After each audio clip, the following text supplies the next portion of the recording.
tarde a todos.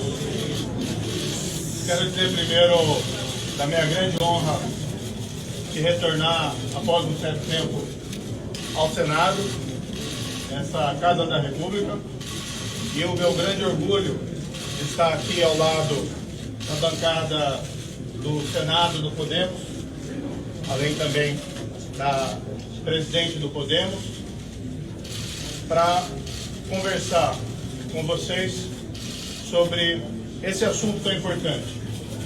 A grande questão, em verdade, que se coloca hoje é se responsabilidade social é incompatível com responsabilidade fiscal. E a resposta que a bancada do Podemos do Senado tem a apresentar é que as duas caminham juntas. O Podemos do Senado, ele é absolutamente favorável ao combate à pobreza. É um dos objetivos fundamentais, inclusive escritos na nossa Constituição da República.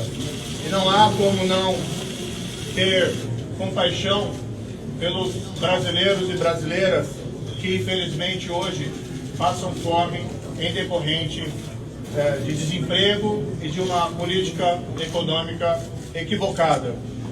Então, o Podemos é favorável às medidas pertinentes ao aumento e à expansão do Bolsa Família, ou, igualmente, objeto de discussão dentro dessa casa, é perfeitamente possível realizar o incremento do Auxílio Brasil sem os efeitos colaterais pretendidos pelo governo de derrubar o teto de gastos. O teto de gastos, quando foi criado em 2016, resultou numa imediata queda dos juros cobrados do mercado. Isso impulsionou a recuperação da economia que vinha da recessão criada pelo governo do Partido dos Trabalhadores.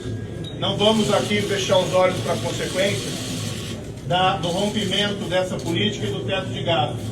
Isso vai gerar um aumento da inflação que vai ter que ser respondido pelo Banco Central com o aumento dos juros. Já foram elevados nas últimas reuniões do Banco Central e terão que ser elevados pela perda da credibilidade fiscal do Brasil perante a comunidade internacional e mesmo pelo mercado interno. E quando se fala em aumento de juros, as consequências disso é recessão. Há um crescimento econômico cuja expectativa já foi reduzida para esse ano e uma perspectiva do próximo ano de estagnação ou de recessão. Isso significa, na prática, menores salários e desemprego. O Podemos não pode compactuar com o desemprego dos trabalhadores brasileiros e gerar situações ainda mais difíceis sob um argumento de que isso seria necessário para combater a pobreza. O entendimento é que não é. É possível, sim, conciliar responsabilidade social com responsabilidade fiscal. Ao lado disso, não só o rompimento do teto de gastos, mas o calote na dívida pública. Quem tem dívidas de precatórios são brasileiros e brasileiras como nós, que têm direitos e têm que ser respeitados.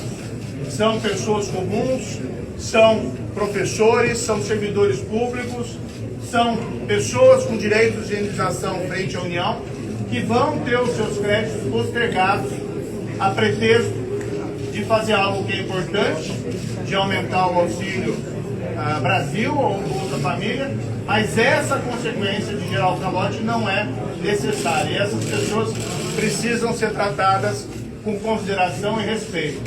Daí a necessidade de nós termos uma postura firme contra o calote e o furo de teto de gastos que vem acompanhado da proposta do governo, que havia jurado, aliás, não romper o teto de gastos e buscar crescimento econômico e não recessão, que vai ser a consequência do rompimento do teto de gastos.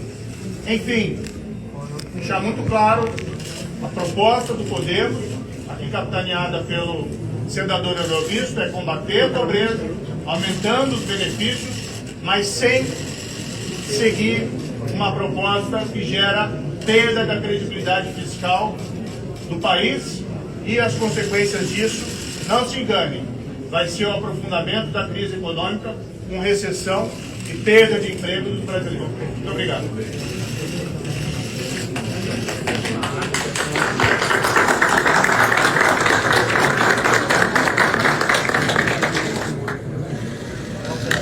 Alguém tem alguma pergunta? Aqui. Ministro, eu queria entender qual que é a diferença de furar o teto para vocês Podemos e de retirar os precatórios da integralidade do teto de gastos. Ou seja, você pagar os 90 bilhões de reais fora do teto de gastos não é furar o teto de gastos? Claro, a autor da proposta, na verdade, é o senador Elvis, e aqui, como eu disse no início, eu sou apenas um personagem coadjuvante. Vim contribuir para a discussão do Senado. Com muita humildade, passo aqui a palavra ao senador. Muito obrigado. Deixe-me lhe dizer, nossa proposta original retirava fora do teto apenas e tão somente os precatórios relativos ao Fundeb, porque esses já estão fora do teto, 16 bilhões. Aí nós somávamos isso com outros recursos, como os 34,6 bilhões que já tem no orçamento para o Bolsa Família. E aí somávamos isso com mais 15 bilhões que sairiam do fim daquela horrorosa instituição que são as emendas do relator.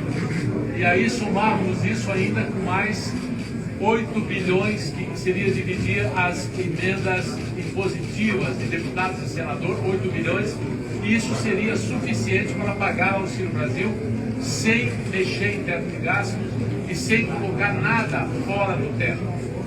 Nossa proposta, numa negociação com o senador Alessandro Vieira e com o senador José Aníbal, entendemos, e eu acabei concordando com essa, para poder unir essas propostas, que é diferente da proposta inicial do Partido Podemos, evoluiu para o seguinte: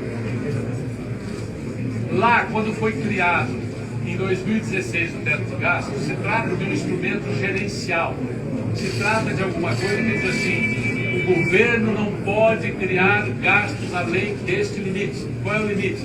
Que gastou no ano anterior corrigido pela inflação. Bom, a própria lei do teto de gastos reconhece que casos de pandemia, como foi o ano passado, casos de terremoto, casos de guerra, razões que não são o governo central que dá causa, mas causas fortuitas, pode ser pago fora do teto de gastos. No ano passado nós pagamos 600 milhões e o mercado entendeu. O que argumenta o senador Alessandro, o senador José Aníbal, e isso foi coisa deles, que eu aceitei, é que esse auxílio é a saída da pandemia. A pandemia hoje é a pandemia da fome.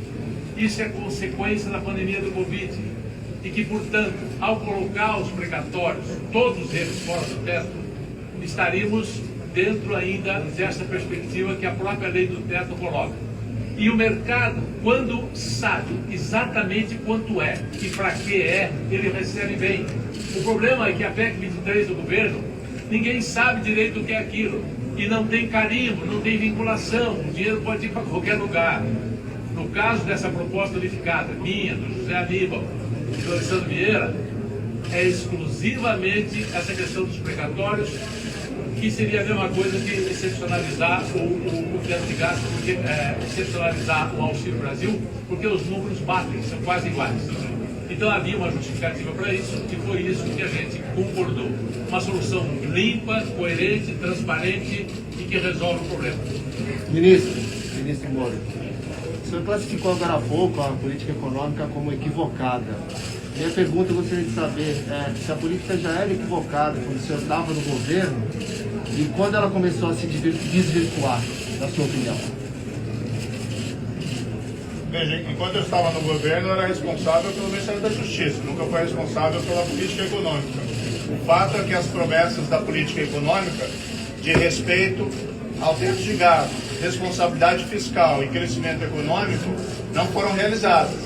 A perspectiva que nós temos para o próximo ano, infelizmente, e nós temos que dizer isso com pesar, é de estagnação ou de recessão, o que gera desemprego. E esse é um produto direto da responsabilidade fiscal do governo. Perfeito? Aumentar os gastos para atender necessidades relacionadas ao enfrentamento da pobreza, do aumento do Auxílio do Brasil ou da Bolsa Família, que aliás nem havia necessidade de mudar nomes. Mudar nomes é algo que simplesmente nega o crédito em relação a políticas anteriores, assim como foi negado quando se mudou de Bolsa Escola para Bolsa Família. Então esse é um erro de política pública. Aumentar o espaço fiscal para isso, até existe uma justificativa. Agora, o que se percebe na emenda é o aumento do espaço fiscal para despesas que não têm razão de ser, como, por exemplo, elevação de emendas do relator, que são pagamentos efetuados, como o próprio Supremo Tribunal Federal reconheceu, sem a necessária transparência. Qual o maior equívoco da política econômica, na sua opinião, ministro? A perda da credibilidade fiscal não é apenas uma questão abstrata, afeta o mundo dos economistas. A perda da credibilidade fiscal leva ao aumento da inflação, isso diminui o poder de compra do trabalhador, isso nós estamos vendo refletido no preço de combustíveis quase a R$7, e também no aumento do preço da alimentação, o que tem levado as pessoas a recorrer a restos de comida para sobreviver, e por outro lado ao incremento dos juros, já que o Banco Central, para controlar a inflação e sem credibilidade fiscal, tem que levar os juros para além daquilo que seria necessário. Mas é a forma de se conter a inflação. Agora isso gera menos atividade econômica e contribui para esse ciclo recessivo que é provável que entremos. Esperamos que não. Esperamos que, apesar dos erros da política econômica, que o melhor cenário se realize. Mas nós não deveríamos flertar com o pior cenário. Senador, a liderança já conversa com a liderança do governo na possibilidade de retirar as emendas do relator. A liderança do governo admite uma negociação nesse sentido, aqui no Senado, retirar as emendas do relator? É um pedido nosso. As negociações com o governo continuam. O governo ainda não deu uma posição definitiva. Perdão, eu esqueci de olhar para vocês. Então vamos lá de novo. É uma exigência nossa. Nós temos a seguinte exigência: acabar com a emenda do relator, pelo menos como ela existe hoje, acabar com ela. Não dar calote nos precatórios e não mexer na regra do teto. Complementando a resposta à pergunta anterior que eu respondi, é muito diferente. Uma coisa é você mexer na regra do teto, outra coisa é você dizer assim: vamos excepcionalizar essa quantia só no ano de 2022. O efeito disso no mercado é totalmente diferente. Ministro, acho que acabou. Agora nós temos o início aí da sessão do Senado. Deus, gente.